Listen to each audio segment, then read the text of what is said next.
Film dimulai dengan diperkenalkannya seorang pria bernama Elliot yang bertugas menyiapkan pemakaman bagi orang-orang yang telah dibunuh, sehingga mereka dapat menjalani ritual terakhir mereka. Namun, kita melihat bahwa Elliot berbicara dengan mayat-mayat ini seperti seorang teman dan memperlakukan mereka dengan penuh kasih. Dari sini, kita memahami bahwa Elliot telah melakukan pekerjaan ini selama bertahun-tahun. Selanjutnya, kita diperkenalkan dengan Anna, seorang guru sekolah dasar, dan bagaimana kehidupan pacarnya berkaitan dengannya. Ketika Anna terjebak di antara kehidupan dan kematian, kita diperlihatkan lebih lanjut tentang hubungannya dengan Paul. Saat Anna dan Paul sedang enak-enak, tetapi meskipun Paul menikmati momen itu, Anna tampak tidak menikmatinya sama sekali. Paul pun bertanya apa masalahnya, tetapi Anna tidak mengatakan apapun. Anna memiliki hubungan yang baik dengan salah satu muridnya yang bernama Jack. Kemudian, kita diperlihatkan bahwa Anna mengalami kejadian aneh di sekolahnya. Ketika sekolah berakhir, ia merasa seperti ada seseorang yang mengikutinya. Lalu, ia melihat Jack di luar, tetapi tidak mengatakan apapun kepadanya. Ia bertanya apakah perlu mengantarnya pulang, tetapi Jack mengatakan bahwa ibunya akan menjemputnya. Setelah itu, Anna pergi ke dokter dan mendapatkan obat. Ia juga mengunjungi salon untuk mewarnai rambutnya. Kemudian, ia menghadiri pemakaman guru pianonya dan merasa ada sesuatu yang aneh di sana. Ia bahkan melihat gurunya tampak seperti masih bernapas. Saat itu, Elliot juga ada di sana dan melihat tingkah laku aneh Anna.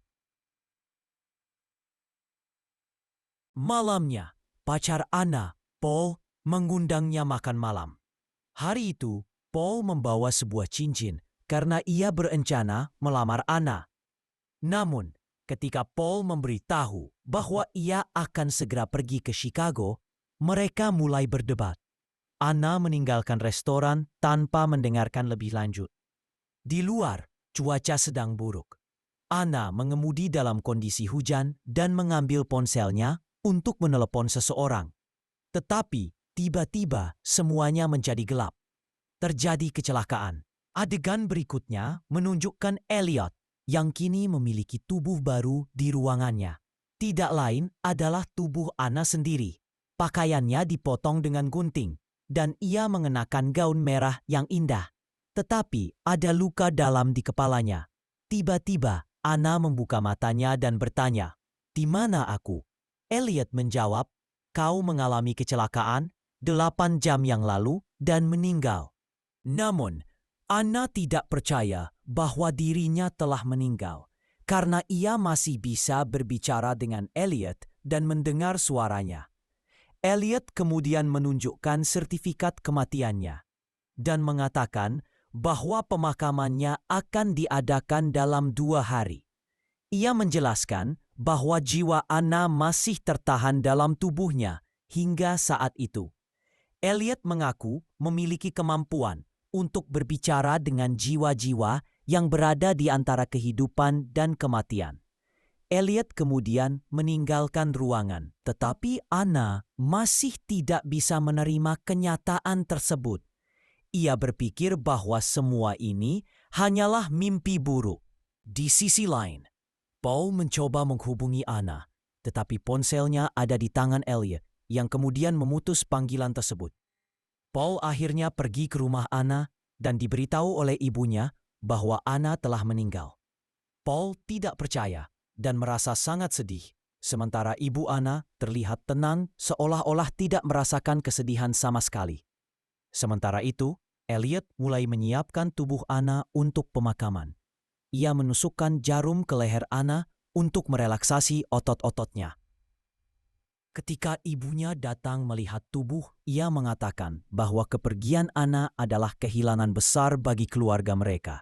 Namun, sebelum pergi, ia berkata bahwa rambut Anna harus dihitamkan kembali karena warna merahnya tampak jelek. Paul kemudian datang untuk melihat tubuh Anna, tetapi Elliot menolak dengan alasan bahwa Paul bukan anggota keluarga. Setelah Paul pergi, Anna mencoba memanggilnya, tetapi suaranya tidak terdengar. Anna bertanya kepada Elliot mengapa ia tidak diizinkan bertemu Paul.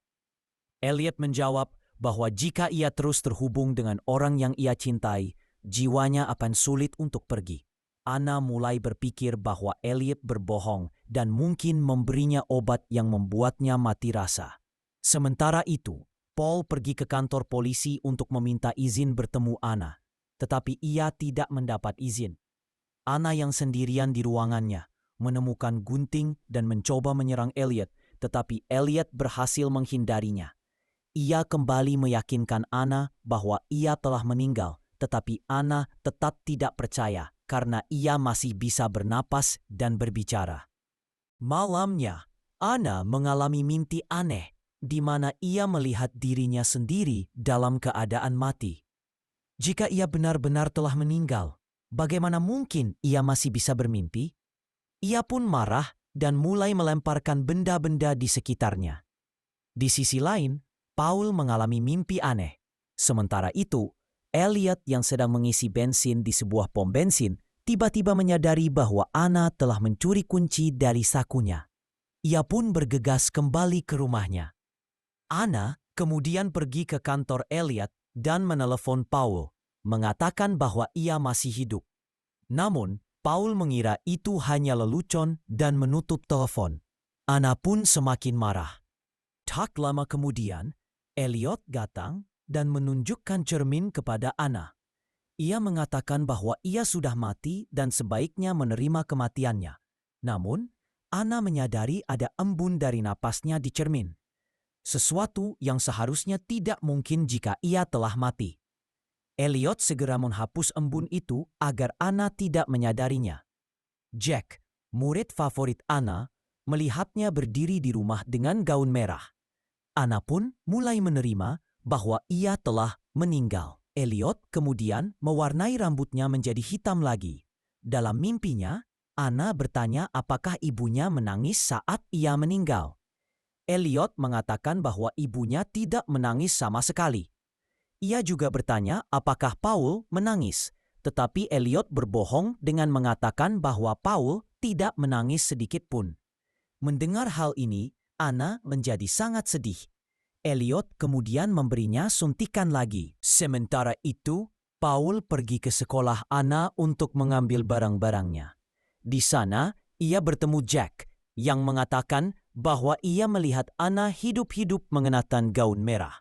Paul tidak mempercayainya dan bahkan menampar Jack, yang kemudian ia sesali. Seorang polisi yang mengantarkan mayat ke kamar mayat melihat tubuh Anna bergerak. Tetapi ketika ia memeriksa denyut nadinya, ia berpikir itu hanya halusinasinya. Paul kembali ke polisi dan mengatakan bahwa mungkin Anna hanya terlihat mati karena obat tertentu. Namun, polisi lain mengatakan bahwa mereka telah memeriksa tubuhnya dan tidak menemukan tanda kehidupan. Paul semakin frustasi dan hancur. Sementara itu, Jack yang terobsesi dengan konsep kematian merasa kagum terhadap Elliot. Anna mulai menyesali hidupnya dan mengatakan bahwa jika ia mendapat kesempatan kedua, ia akan lebih bahagia. Elliot bertanya apa yang akan ia lakukan jika hidup kembali. Setelah merenung, Anna berkata bahwa mungkin lebih baik ia mati. Ia pun menerima kematiannya dan bersiap untuk pemakamannya. Namun, sebelum itu, ia meminta untuk melihat wajahnya di cermin sekali lagi. Ketika ia melihat cermin, ia menyadari bahwa napasnya masih bisa terlihat. Ia pun menuduh Elliot telah membohonginya dan memberinya obat untuk membuatnya tampak mati. Namun, sebelum ia bisa berbuat apapun, Elliot menyuntiknya hingga pingsan.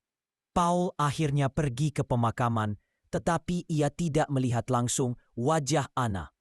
Elliot mendatanginya dan menyuruhnya untuk melupakan Anna.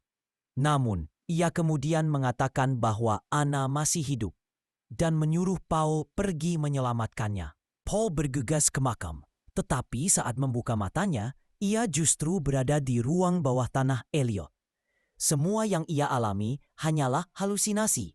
Elliot sebenarnya telah menyebabkan kecelakaan Paul, sama seperti yang ia lakukan kepada Anna.